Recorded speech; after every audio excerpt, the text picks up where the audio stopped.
South Africa's President Cyril Ramaphosa says he's bringing reforms. Opposition parties insist he must do more to end corruption. So, 100 days after he came to office, what has Ramaphosa achieved and what challenges lie ahead? This is Inside Story.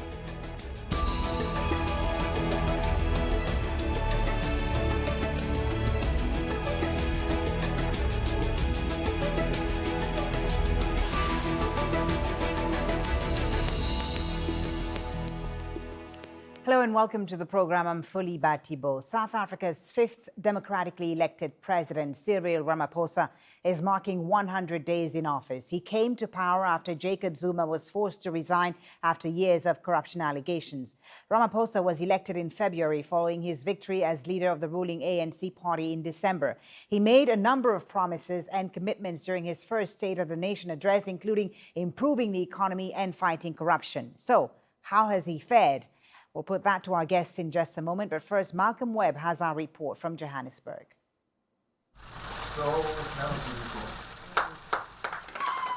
They called it Ramaphoria, the reaction of many South Africans when Cyril Ramaphosa became president in February. Things had gone from bad to worse for his predecessor, Jacob Zuma. His 8 years were blighted by a series of corruption scandals. Last year, people protested, calling for him to step down. He eventually resigned under pressure from his own party, and Ramaphosa has been promising to clean up ever since. This is the year in which we will turn the tide on corruption in our public institutions. He began with a cabinet reshuffle. Some of the controversial ministers of the Zuma years were out, but others stayed, including this man, Malusi Gigaba, now Minister of Home Affairs.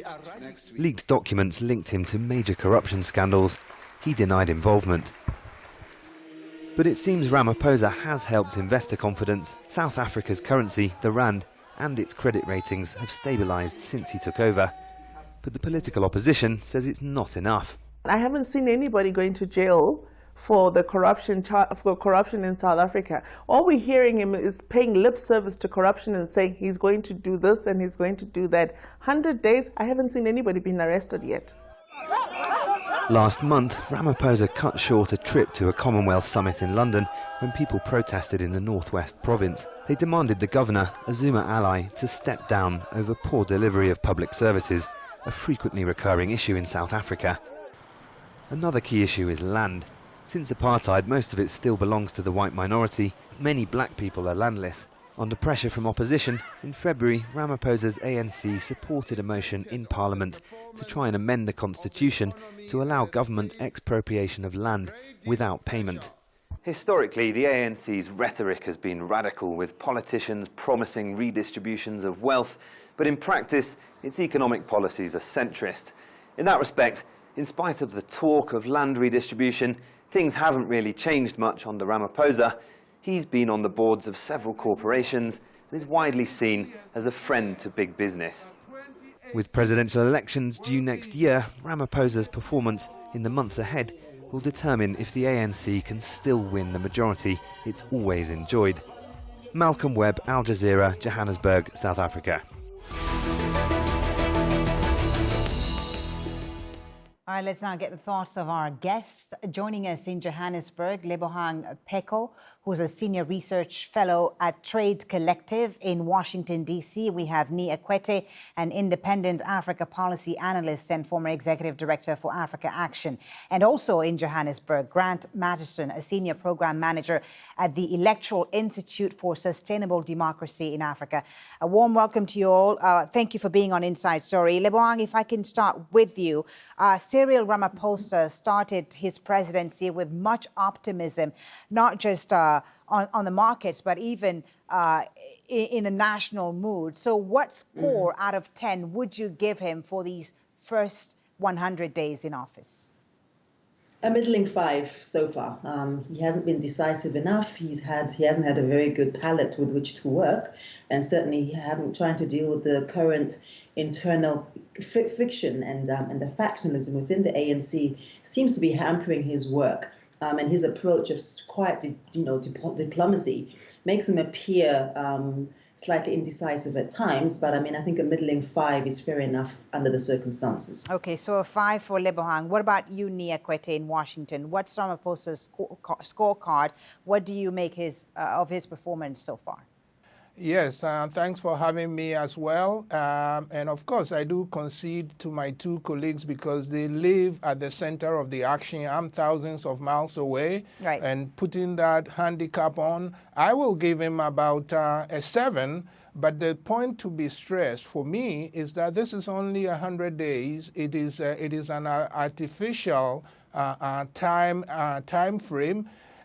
He has about 10 years to go if everything goes well under the Constitution. So this is not even the end of the first round. And for me, the major issue, I had all the ones listed, but I think land looms over everything else, more than the economy and more than the corruption issue. Okay, we'll focus on the issues in just a few minutes, but I want to get Grant's view first. So, Grant, we heard a 5 from Lebohang, a 7 from Akuetteh. What would you give Cyril Ramaphosa for these first 100 days? How would you rate him? I think I'd split the difference and I'd give Cyril Ramaphosa a 6. I think he has taken a singular significant step in getting rid of the SARS Commissioner, Tom Moyani, and he's promised action in regard to Moyani. But I think I would be tending towards Lebohang's view that we've heard a lot of talk and we've been a little bit thin on action, certainly the kind of action that will strike fear into the kind of people who are guilty of corruption in South Africa. At this stage, they're still sitting pretty. And so at this stage, I can give him a 6 for some of the action that he's taken, but certainly I would be leaning more towards Lebohang than to Ni if I'm going to be particularly severe on the president. Okay, well, let's now focus on some of the key issues and the promises he's made. As we saw in Malcolm's report, fighting corruption was at the top of the agenda. Ramaphosa started with a cabinet reshuffle just 11 days after he took office, but has been criticized for keeping some ANC party members implicated in corruption.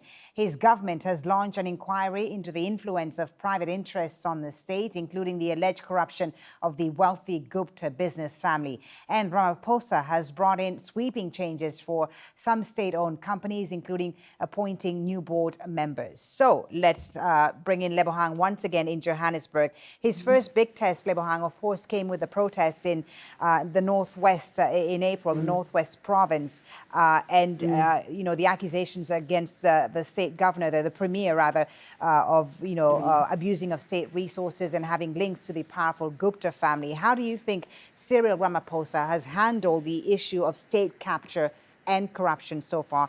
Do you think he's taking the right steps? Are investigations being allowed? Well, look, yes, certainly. I mean, the one thing, the changes to the ESCOM board and the management structure there, the commission of inquiry into state capture, the decision to charge the Gupta brothers for corruption and their physical exit from South Africa has made for very good optics and a great morale booster. They're seen as become a metaphor for much of what is wrong with our governance. Certainly the investigations of the Estina Dairy and the Northwest Mobile Clinic scandals. And as my colleague has mentioned, the suspension of the SARS commissioner, who is seen as one of the Jacob Zuma enablers in key state institutions, and of course the removal of the SAPS crime intelligence and his replacement, and then of course the appointment of a new national commissioner of the SAPS. And lastly, and we shouldn't lose this, the reinstitution of corruption charges against our former president, President Zuma. So certainly there's been robust action. Unfortunately, we are in South Africa in the habit of institution commissions, which often go nowhere in particular. And there's incredible attrition. Things drag on, and by the time anybody notices, we've forgotten what it was the commission was about in the first place, at the expense of taxpayers. So we hope for actionable and finite conclusions. That's what we need. But do you think, Lebohang, that he has targeted, or his government has targeted the right people when it comes to fighting corruption? look, it's such a huge pie. Where do you begin? I think, you have to start somewhere. He and the government have started somewhere, notwithstanding that I would have liked to see some of the people in the, shuffled out of the current cabinet. A few key appointments who remained, Bathabile Dlamini being a specific one. What's his name? Malusi Gigaba being another person that I think many of us would have liked to see go out. Seen as a key Gupta enabler. So I think he is also battling with internal party political factionalism. Remember that he's not only the president of the country, he's also the president of the ANC, which is quite tricky. Yeah, he is having to deal with the division still within the ANC, isn't he, Grant? What do you think he's done on corruption, Grant? Has he done enough? Of course, as Lebohang mentioned, the Gupta family has been charged, but they have yet to be brought to justice. Do you think enough is being done to have them extradited and have them actually face justice in South Africa? Yeah, the Guptas will loom large over corruption fighting in South Africa for quite some time. And I think that really, as far as Ramaphosa is concerned, if we can see the Guptas inside a South African courtroom facing charges, putting their version of the events, which they've always claimed they've never been charged for, and that they've been tried in the media repeatedly, if we can see them inside a courtroom answering to those charges, defending those charges, that would certainly be a real cherry on top of the corruption busting efforts. But I think that in terms of where we are right now, Ramaphosa does seem to have started with the relatively low-hanging fruit. That these are public officials whom the president can dismiss, who the Constitution empowers him to reappoint. Some of the tougher ones are certainly going to be the people sitting alongside him in the African National Congress, people who he relies on for his political influence, both within the ANC and within the national government. And I think that those are the much, much pricklier fruit that he has to figure out how he's going to challenge them. Certainly some of the ministers who are still serving are there because they are politically important and they have political constituency. And so dealing with people like Bathabile Dlamini, Malusi Gigaba is going to be a lot tougher than getting rid of the SARS commissioner or appointing a new head of the police. Okay, let's hear from Akuetteh in Washington. Do you think he can get rid of corruption entirely, the new president of South Africa? Some say that would mean having to get rid of the entire ANC. Precisely. I agree with what my two colleagues have said, and again, because they are in the middle of the action.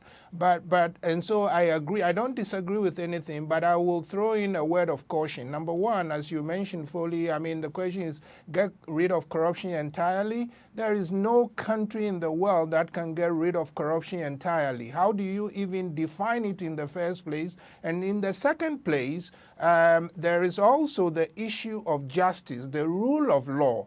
Accusations should not mean just being punished. You have to go through the trials and with evidence, and people have a right to defend themselves because they are innocent until proven guilty. Again, it's only 100 days. So the idea that, okay, he hasn't fired any person, he hasn't put anybody in jail worries me. Evidence should be taken to court. But I also want to underline, as I mentioned, that, look, for me, the issue in South Africa has a lot of problems. I'm far away. I look at the international and external And I want to move on to another issue now, if we can. Let's move on. Yeah, let's move on to the other issue because there are a lot of them, as you say, and I want to get your thoughts on all of them, as many as we can. Anyway, let's move on to the economy now. And Cyril Ramaphosa promised to overhaul South Africa's economy, and this is what he's done so far. Its currency, the rand, strengthened against the dollar as soon as Ramaphosa was elected. He appointed envoys to attract $100 billion in foreign investments and struck a deal worth $72 million with the UK. South Africa's business confidence index has hit a 3-year high, up by 11 points this year. And the government has increased the rate of its value-added tax to 15%, the first in 25 years. Lebohang, he seems to be saying all the right things when it comes to the economy, but can he implement them?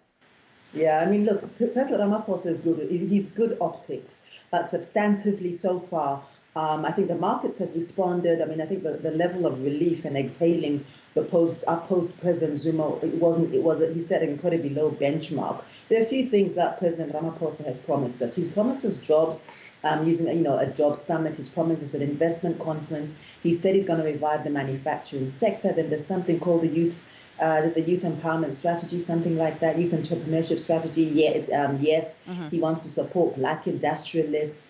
I'm sorry, it's called the Youth Employment Service Initiative.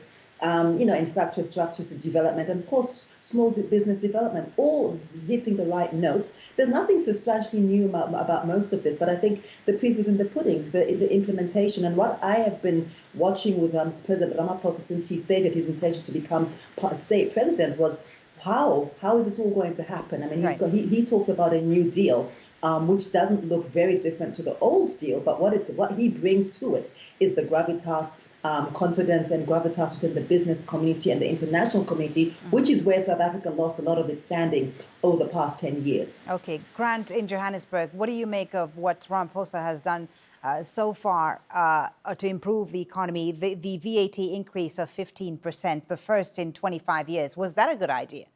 Well, that certainly is quite punitive for the average South African. The cost of living for the average South African has been going up and up and up as the government's maladministration and the corruption in government has taken its toll. And this has forced more and more people to rely on government social grants. This has forced more people to rely on the services that the government provides in terms of public healthcare and public education. So VAT increases felt a little bit like a slap in the face, given the cause of the increase was largely for spending in governance. That being said, I tend to agree with Nee on the economy, certainly, because economies don't change overnight. We've seen a bump in business confidence, but we're seeing that start to normalize now. We're seeing a flash of enthusiasm for investment, and that's also starting to take pause now and take stock of the fundamentals underlying South Africa's economy. And as an emerging market economy, if you compare South Africa to its peers in emerging markets, we are still lagging behind in terms of the economic growth rates forecast for this year through the next 2 years by such organizations as the IMF and the World Bank. So South Africa is still struggling to keep up with its contemporary emerging markets elsewhere in the world, and there is a huge amount of work for Ramaphosa still to do in that regard. All right, let's move on to land now, an issue which Nee is very keen to talk about, I know, and I want to further explain it to our viewers. 2 decades after the end of apartheid, white South Africans still own most of the commercial farmland in the country. Cyril Ramaphosa says he will speed up land reforms. Parliament has already passed legislation to consider amending the Constitution to allow land expropriation without compensation. But there's much debate and concerns around this issue. Ramaphosa is required to clarify how the government plans to take land and whose land it will be.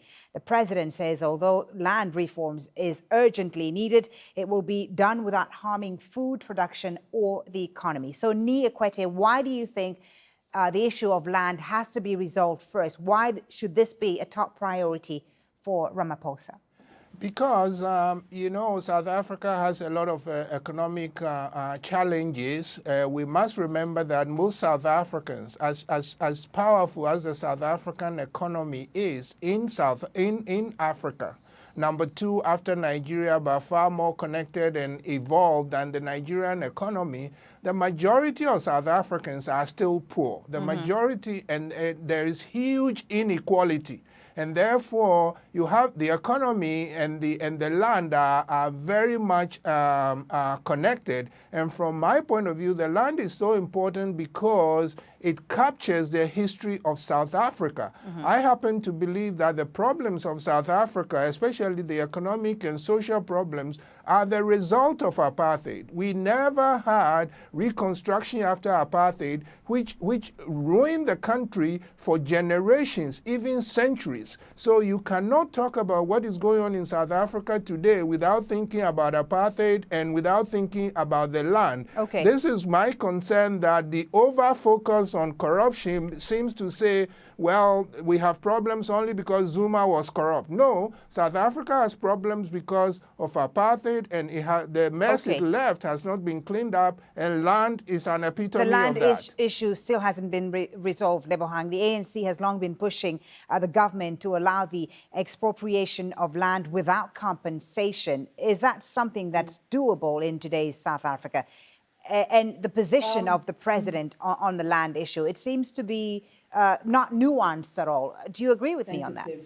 It's tentative, I think, at best. I agree with the previous speaker's remarks regarding the question of land as part of an ongoing decolonial question, and really part of the unresolved restitution which any liberated country needs to grapple with, which South Africa completely skirted around in 1994. And of course, the ANC has historically skirted around since 1955, when they declared that the land belongs to all who live in it, which is, of course, the absolute, which cannot be true. So certainly, this is all this policy, land policy schizophrenia, is catching up with the ANC as a party and as a government. And I think that, like any liberated state, we have to deal with the question of land restitution. We can't have a situation where 6% of a minority population of 6% still holds 87% of land assets that are the arable assets, as agriculturalists, as miners and mineral resources. So, of course, it's going to be a time bomb that's ticking away very nicely. We need to deal with whether it's expropriation or whether it's redistribution and the mechanisms for that redistribution. The danger, of course, is that if we make it an entirely state-led undertaking or even a party political undertaking, is that the potential for cronyism and for the big shots to give the land, to distribute the land amongst themselves is possible. But I think that this is why we need a democratic process, which includes community organizations, people, traditional leaders, civic organizations and civic activism, public intellectualism, such as this, to ensure that the process has credibility. But it must happen. Land redistribution just has to happen. Okay. Grant, in Johannesburg, there are those who say that minorities, the whites right now in South Africa, are feeling under threat because of this issue of land. How does Ramaphosa address this land issue without disrupting food security and capital flights? Well, I mean, I think that the answer is very simple. The Constitution of South Africa is the supreme law of the land, which governs even the president and governs the way in which the government should behave in these circumstances. There's no question that the land distribution is skewed based on the historical and current patterns based on apartheid, and there has to be some kind of process which normalizes the land ownership for the South African majority. There's no question of that. And I think that the Constitution and a constitutional democratic process through which that should be handled is clearly the way to do it. I can't quite agree with Nee when he says that the corruption issue is overblown in relation to land. For me, the two are directly linked in the way that if you refer to the high-level panel by former President Kgalema Motlanthe in why the issue of land remains such a problematic one, in the words of the former president himself and his panel of experts, the issues of land redistribution are largely the government's implementation or failure to implement therein. So clearly more resources, more focus, more political focus, more government focus needs to be put on the issue of land redistribution. But corruption breaks down government, makes government fail in its primary duty to serve the people, and therefore with a dysfunctional government, you're going to have dysfunctional land reform. Okay, Nee, I'll give you the last word. Nee, 1 second, please. I'll give you the last word. And if in your answer, you can talk to us about where you see South Africa's international footprint, South Africa's role and influence on the African continent and beyond under Cyril Ramaphosa. Yes, I thank you. And now, Grant, I mean, I don't think we disagree much at all when I separated land from the corruption. What I mean is that the corruption issue, everybody talks about Zuma and the ANC. They've been in power 20 years. The land issue, the 80-some% of the land initially was taken in 1913. So the land problem precedes the corruption problem, unless you want to talk about the huge corruption that went on under apartheid that nobody talks about. Now, in terms of South Africa's international footprint, I think it's very important. South Africa is a neighbor of Zimbabwe. We know how Zimbabwe tried to deal with the land issue, and we know how the president there, the former president, wound up being demonized. There's a land issue in Namibia. So the stealing of land by settlers from Europe is a big factor in Southern Africa. Now, internationally, my concern, I live in Washington, I'm a resident here, I pay taxes, and AfriForum, which is trying, in my view, to protect the stolen land that they have, which they don't want to give back.